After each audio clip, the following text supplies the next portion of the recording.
Good morning dear. आज हम chapter 2 के नेक्स्ट कुछ न्यूमेरिकल्स की बात कर रहे हैं। Numerical number 7। सपोज सूक्ष्मदर्शी जिसकी आवर्धन क्षमता इट मीन्स मैग्नीफाइंग पावर, यानी उस वस्तु को वास्तविक मोटाई से कितने गुना अधिक वो आवर्धित बड़ा कर सकती है, उसकी आवर्धन क्षमता 100 है। सपोज एक वस्तु की मोटाई 1 सेमी है तो उसको 100 सेंटीमीटर तक थिकनेस मोटी शो कर सकती है। उसकी प्रेक्षक मोटाई यानी सूक्ष्मदर्शी की सहायता से जब किसी बाल को देखा गया, प्रेक्षण पढ़ा गया उसका, तो उसकी प्रेक्षक मोटाई हमको महसूस हुई 3.5 मिलीमीटर। तो बताएं इस बाल की वास्तविक मोटाई फिर कितनी थी। जब भी हम आवर्धन क्षमता की बात करते हैं तो उसकी प्रेक्षक मोटाई और वास्तविक मोटाई का वो अनुपात होता है। प्रेक्षक मोटाई यानी जो आपने रीडिंग पढ़ा वो, और जो रियल मोटाई है जो आपने ज्ञात करना है, दोनों का रेशियो होता है। तो वास्तविक मोटाई बराबर प्रेक्षक मोटाई अपॉन आवर्धन क्षमता। प्रेक्षक मोटाई हमारी है 3.5 mm, आवर्धन क्षमता 100, रिजल्ट 0.035 मिलीमीटर। इट मींस उस बाल की वास्तविक मोटाई ये रही थी और आपको चूंकि वो 100 गुना मैग्नीफाई कर सकता था, आपको फील ऐसा हो रहा था। सिमिलर आवर्धन क्षमता से फिर एक जुड़ा हुआ सूत्र, एक स्लाइड है जिस पर हमने मकान का क्षेत्रफल देखा जिसका एरिया हमें मिला 1.75 सेंटीमीटर स्क्वायर। हमने इसको कन्वर्ट किया। 1 सेमी इक्वल टू 10 की पावर -2 होता है। 1 सेंटीमीटर बराबर 10⁻² मीटर। चूंकि स्क्वायर था दोनों तरफ वर्क कर दो तो आपका हो जाएगा 10⁻⁴ मीटर स्क्वायर। तो हमने कन्वर्ट कर दिया इसको। स्क्रीन पर इसी को ही फिर हमने स्क्रीन पर स्लाइड को शो किया और उसका क्षेत्रफल आपको उस स्क्रीन पर जो उसका प्रतिबिंब बना स्लाइड का, उसका क्षेत्रफल आपको फील हुआ 1.55 मीटर स्क्वायर, यानी इमेज है ये इसका ओरिजिनल क्षेत्रफल था स्लाइड पर। तो बताएं हमने उसको कितना आवर्धित किया, यानी उसका क्षेत्रफल कितना गुना आवर्धित हो गया। तो क्षेत्रीय आवर्धन इक्वल टू वही प्रतिबिंब का क्षेत्रफल अपन वस्तु का क्षेत्रफल, यानी जो रियल ऑब्जेक्ट है। जैसे यहाँ लिखा हमने भाई ये क्या प्रेक्षक मोटाई मींस क्या, जो आपको फील हो रही है, लेकिन वास्तविक मोटाई अपॉन होती है। सिमिलर यहाँ पर भी प्रतिबिंब का क्षेत्रफल और वस्तु के क्षेत्रफल का अनुपात है ये। प्रतिबिंब का क्षेत्रफल 1.55, वस्तु का क्षेत्रफल था हमारा 1.75 इंटू 10⁻⁴। एडजस्ट किए, रिजल्ट आया 8847। ये क्षेत्रीय आवर्धन। लेकिन हमको तो क्या चाहिए, रेखीय आवर्धन। रेखीय आवर्धन इट मींस क्षेत्रफल होता है जैसे भुजा का स्क्वायर, ए होता है एल का स्क्वायर। जैसे स्क्वायर भुजा स्क्वायर, तो हमको एल चाहिए तो स्क्वायर रूट ऑफ ए। यानी हमें रेखीय आवर्धन चाहिए तो क्षेत्रीय आवर्धन का स्क्वायर रूट करिएगा 94.1।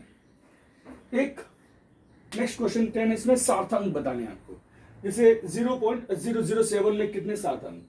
हमने एक नियम पढ़ा था कि दशमलव एक से छोटी संख्या हो तो दशमलव चिन्ह के दाईं ओर, प्रथम शून्य अंक के बाईं ओर आने वाले 0 सार्थक अंक में नहीं गिने जाते, तो सार्थक हुआ 1।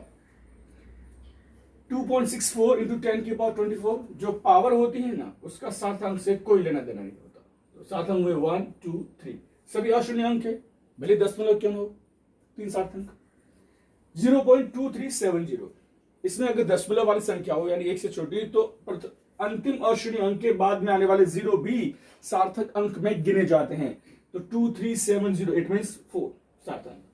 6.032 फर्स्ट और लास्ट यदि नॉन जीरो है तो बीच में कितने भी जीरो सब काउंट होंगे, सार्थक 4।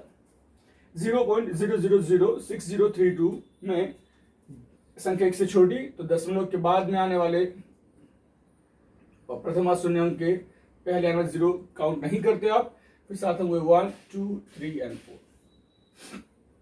एक आयताकार शीट है। आयताकार शीट इट मींस हमारे पास शीट इस तरह की है, लंबघन आकार की।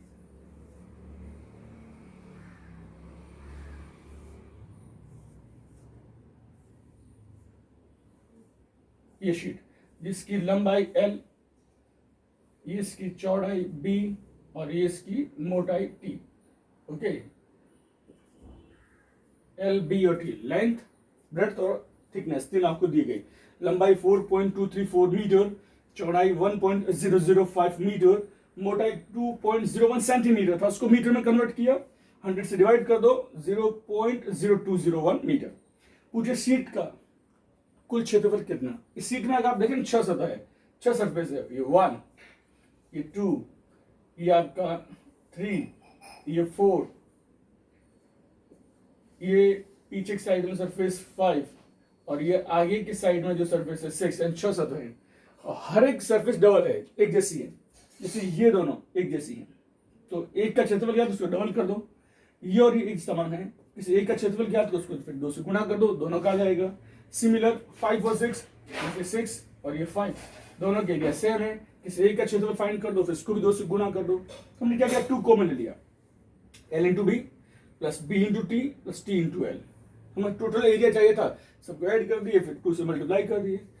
सबकी वैल्यू पुट करना, मल्टीप्लाई करो, फिर 2 से मल्टीप्लाई करो, लास्ट में रिजल्ट ये आएगा। लेकिन अब आंसर हमारा ये नहीं है, हमें सार्थक अंक में ध्यान रखना है। यहाँ न्यूनतम सार्थक अंक देखना है, इन तीनों में न्यूनतम सार्थक अंक कहाँ, यहाँ है 4, यहाँ भी 4, यहाँ 3 ओनली, तो आपका आंसर 3 डिजिट तक आना चाहिए।